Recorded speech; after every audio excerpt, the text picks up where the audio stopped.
കർത്താവായ യേശുക്രിസ്തുവിന്റെ നാമത്തിൽ ഏവർക്കും സ്നേഹവന്ദനം.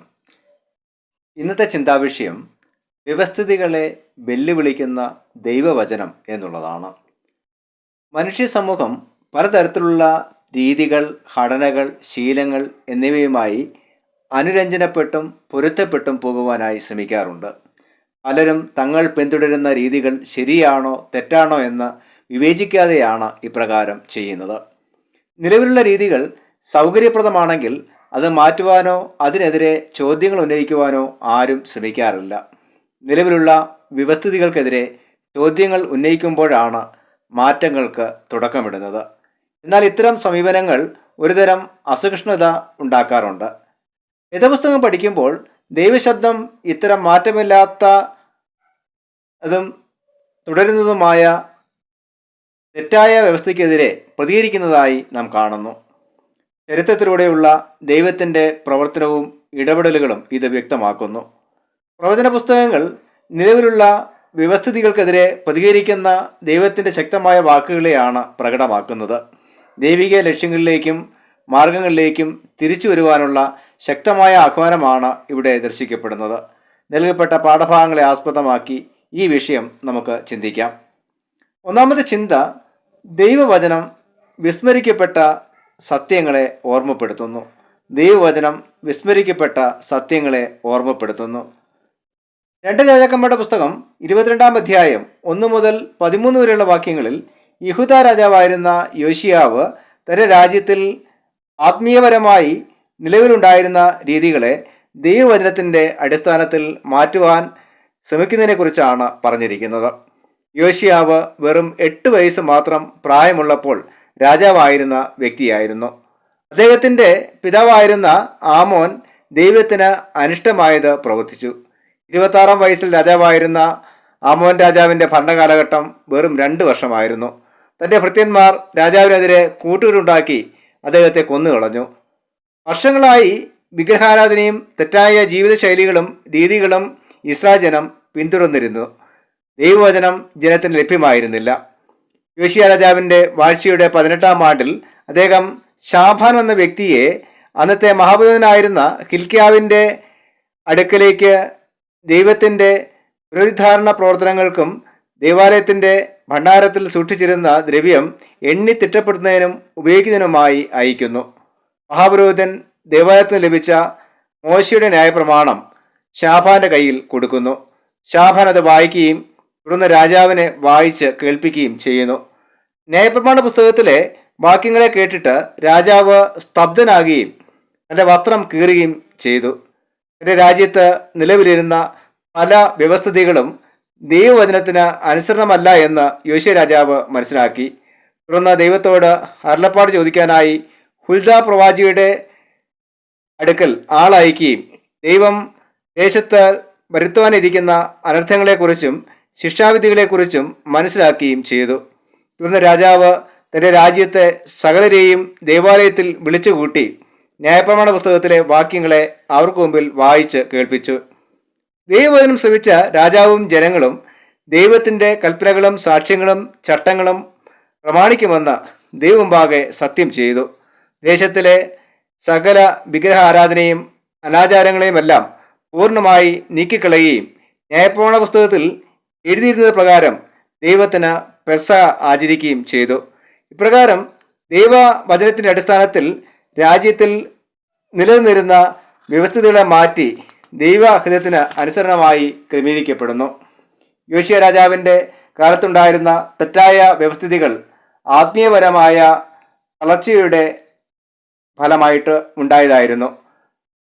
തെറ്റുകളെ തിരുത്തുകയും ആത്മീയതയെ ശക്തിപ്പെടുത്തുകയും ചെയ്തതിലൂടെ ഒരു മാറ്റം അവർക്ക് സാധ്യമായി. രണ്ടാമത്തെ ചിന്ത, ദൈവവചനം തെറ്റായ പ്രവണതകളെ കണ്ടെത്തുകയും വെളിപ്പെടുത്തുകയും ചെയ്യുന്നു. ദൈവവചനം തെറ്റായ പ്രവണതകളെ കണ്ടെത്തുകയും വെളിപ്പെടുത്തുകയും ചെയ്യുന്നു. എബ്രായർ 4-ാം അധ്യായം 12 മുതൽ 16 വരെയുള്ള വാക്യങ്ങളിൽ ദൈവവചനത്തെ ഇരുവായുത്തിലുള്ള മൂർച്ചയേറിയ വാളിനോട് ഉപമിച്ചിരിക്കുന്നു.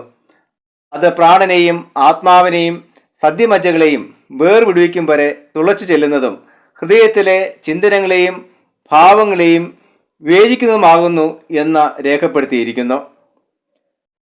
13 വാക്യത്തിൽ അവന് മറഞ്ഞിരിക്കുന്ന ഒരു സൃഷ്ടിയുമില്ല, സകലവും അവൻ്റെ കണ്ണിന് നഗ്നവും മലർന്നതുമായി കിടക്കുന്നു. തെറ്റായ വ്യവസ്ഥിതികൾ മാറ്റമില്ലാതെ തുടരുന്നതിനുള്ള പ്രധാന കാരണം തെറ്റുകളെ തിരിച്ചറിയുന്നില്ല എന്നുള്ളതാണ്. എന്നാൽ മറഞ്ഞിരിക്കുന്ന തിന്മകളെയും തെറ്റായ പ്രവണതകളെയും തിരിച്ചറിയുവാനും തിരുത്തുവാനും ദൈവവചനം സഹായിക്കുന്നു. നമ്മുടെ തെറ്റുകൾ വെളിപ്പെടുത്തപ്പെടുന്നത് നമ്മെ നശിപ്പിക്കുവാനായിട്ടല്ല, മറിച്ച് ഒരു പുതുക്കത്തിൻ്റെയും പുനഃസ്ഥാപനത്തിൻ്റെയും മാർഗങ്ങളിലേക്ക് നമ്മെ നയിക്കുവാനായിട്ടാണ്. ഇവിടെ യേശു എന്ന മഹാപുരോഹിതന ആണ് നമ്മുടെ ബലഹീനതയിൽ നമ്മോട് സഹതാപം കാണിക്കുന്നത്. മഹാപുരോഹിതൻ്റെ ദൗത്യം ദൈവത്തിനും മനുഷ്യനുമിടയിൽ മധ്യസ്ഥത വഹിക്കുക എന്നുള്ളതാണ്. എന്നാൽ മറ്റുള്ള മഹാപുരോഹിതന്മാരിൽ നിന്ന് വ്യത്യസ്തമായി യേശു ആകാശത്തിൽ കൂടി കടന്നു പോവുകയും പാപമൊഴികെ സർവ്വത്തിലും നമുക്ക് തുല്യമായി പരീക്ഷിക്കപ്പെടുകയും ചെയ്തു. അതായത് ഒരേ സമയം മനുഷ്യൻ്റെ ബലഹീനത മനസ്സിലാക്കാൻ കഴിവുള്ള ദൈവിക അധികാരമുള്ള മഹാപുരോഹിതൻ യേശു മാത്രമാണ്. അതുകൊണ്ട് ദൈവവചനത്തിൻ്റെ വെളിച്ചത്തിൽ നമ്മുടെ കുറവുകളെ തിരിച്ചറിയുവാനും തിരുത്തുവാനും ക്രിസ്തു എന്ന മഹാപുരോഹിതനിലൂടെ വിടുതലിലേക്കും വീണ്ടെടുപ്പിലേക്കും നയിക്കപ്പെടുവാനും നമുക്ക് കഴിയണം. മൂന്നാമത്തെ ചിന്ത, ദൈവവചനം പുതിയൊരു പ്രത്യാശയുടെ അനുഭവത്തിലേക്ക് നമ്മെ നയിക്കുന്നു. ദൈവവചനം പുതിയൊരു പ്രത്യാശയുടെ അനുഭവത്തിലേക്ക് നമ്മെ നയിക്കുന്നു.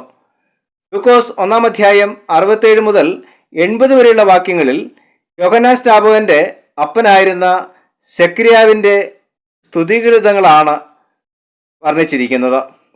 സെക്കരിയാവിൻ്റെ പാട്ട് എന്നാണ് ഈ ഭാഗം അറിയപ്പെടുന്നത്. തങ്ങൾക്ക് ഒരു മകൻ ജനിക്കുവാൻ പോകുന്നു എന്ന ദൈവദൂതൻ്റെ വാക്കുകൾ വിശ്വസിക്കുവാൻ മടി കാണിച്ച സെക്കരിയാവ് ഊമനായി തീർന്നിരുന്നു. എന്നാൽ മകൻ്റെ ജനനശേഷം എന്ത് പേരിടണമെന്ന ചോദ്യത്തിനു മുമ്പിൽ അവൻ്റെ വായും നാവും തുറന്നു സംസാരിച്ച് അവൻ ദൈവത്തെ സ്തുതിക്കുന്നു. 1 വർഷത്തോളം ഊമനായി കഴിഞ്ഞിരുന്ന സെക്കരിയാവിൻ്റെ വായിൽ നിന്ന് ഉയർന്ന വാക്കുകൾ നിലവിലുള്ള വ്യവസ്ഥിതിക്ക് മാറ്റം വരുത്തുവാനായി ദൈവം അയക്കുന്ന മശിഹായെക്കുറിച്ചും മശിഹായ്ക്ക് വഴിയൊരുക്കുന്ന യോഹന്നാൻ സ്നാപകന്റെ ദൗത്യത്തെക്കുറിച്ചുമായിരുന്നു. മലാക്കി പ്രവചനത്തിന് ശേഷം നീണ്ട 400 വർഷങ്ങൾ പ്രവചന ശബ്ദമില്ലാത്ത വർഷങ്ങളായിരുന്നു. ഇതിനെ ഇന്റർ ടെസ്റ്റമെന്റൽ പീരിയഡ് അഥവാ പഴയ നിയമത്തിനും പുതിയ നിയമത്തിനും ഇടയ്ക്കുള്ള കാലഘട്ടം എന്നാണ് അറിയപ്പെടുന്നത്. ഇരുളിലും മരണനിഴലിലും ഇരുന്ന ഇസ്രായേൽ സമൂഹത്തിന് പ്രത്യാശയും സമാധാനവും ലഭ്യമാക്കുവാൻ മശിഹയുടെ വരവ് കാരണമാകും എന്ന് സെക്കരിയാവ് പറയുന്നു. യോഹന്നാൻ സ്നാപകനെ അത്യുന്നതൻ്റെ പ്രവാചകനെന്നും കർത്താവിൻ്റെ വഴി ഒരുക്കുന്നവനെന്നും മശിഹായ്ക്ക് മുമ്പായി നടക്കുന്നവനെന്നും വിശേഷിപ്പിച്ചിരിക്കുന്നു. പാരമ്പര്യങ്ങളും വ്യവസ്ഥിതികളും ദൈവജനത്തിൻ്റെ സമാധാനത്തിനും അനുഗ്രഹത്തിനും വിഘാതങ്ങൾ സൃഷ്ടിക്കുമ്പോൾ ദൈവവചനം അവിടെ പുതുപാതകൾ തുറക്കുകയും പുതിയൊരു അവസ്ഥയിലേക്ക് വ്യക്തികളെയും സമൂഹത്തെയും നയിക്കുകയും ചെയ്യുന്നു. ആധുനിക സമൂഹത്തിൽ ദൈവവചനത്തിന് വലിയ പ്രാധാന്യവും സ്ഥാനവുമുണ്ട്. ഇത് വ്യക്തി ജീവിതത്തിലും കുടുംബങ്ങളിലും സമൂഹങ്ങളിലും പ്രവർത്തിക്കുകയും മാറ്റങ്ങൾ സംജാതമാകുകയും ചെയ്യുന്നു. നമ്മുടെ ജീവിതത്തിലെ തെറ്റായ പ്രവണതകളെയും ശീലങ്ങളെയും പാപത്തിൻ്റെ തിന്മയുടെ അവസ്ഥയെയും ആത്മീയ അന്ധതയുമൊക്കെ നീക്കി നമ്മെ ദൈവഹിത പ്രകാരമുള്ള ജീവിതം നയിക്കുവാൻ ദൈവവചനം പ്രാപ്തമാക്കുന്നു. കുടുംബ ബന്ധങ്ങളും സാമൂഹിക ബന്ധങ്ങളും ശക്തിപ്പെടുവാനും പ്രശ്നങ്ങൾ പരിഹരിക്കപ്പെടുവാനും പരസ്പരം ക്ഷമിക്കുവാനും സഹിക്കുവാനും പൊറുക്കുവാനും അത് നമ്മെ പ്രാപ്തമാക്കുന്നു. കൂടാതെ പാരമ്പര്യത്തിൽ അധിഷ്ഠിതമായതും ആചാര അനുഷ്ഠാന കേന്ദ്രീകൃതമായ ശൈലി മാറ്റി ദൈവവചനത്തിനും നീതിക്കുമൊക്കെ പ്രാധാന്യം നൽകുന്നു. ഇങ്ങനെ രൂപാന്തരപ്പെട്ട കേന്ദ്രങ്ങളായി ക്രിസ്തീയ സഭകൾ മാറുവാൻ ദൈവവചനം നമ്മെ സഹായിക്കുന്നു. യോശിയ രാജാവിനെ പോലെ ദൈവവചനം ശ്രദ്ധയോടെ ശ്രവിക്കുവാനും തെറ്റുകൾ തിരുത്തുവാനും മാറ്റങ്ങൾക്കായി ധൈര്യത്തോടെ പ്രവർത്തിക്കുവാനും നമുക്ക് കഴിയണം. ദൈവവചനത്തെ നമ്മുടെ ജീവിതത്തിൻ്റെ ആന്തരികതയിലേക്ക് പ്രവേശിപ്പിക്കുവാനും മറഞ്ഞിരിക്കുന്ന തിന്മകളെ വെളിപ്പെടുത്തുവാനും തെറ്റുകളെ തിരുത്തി ദൈവഹിതപ്രകാരമുള്ളതും ശക്തിയും സമാധാനവും നിറഞ്ഞതുമായ പുതിയൊരു പ്രത്യാശയുടെ അനുഭവത്തിലേക്ക് നയിക്കപ്പെടുവാനും ഇടയാകണം. അതിന് ദൈവം നമ്മെ സഹായിക്കുമാറാകട്ടെ. ആമേൻ.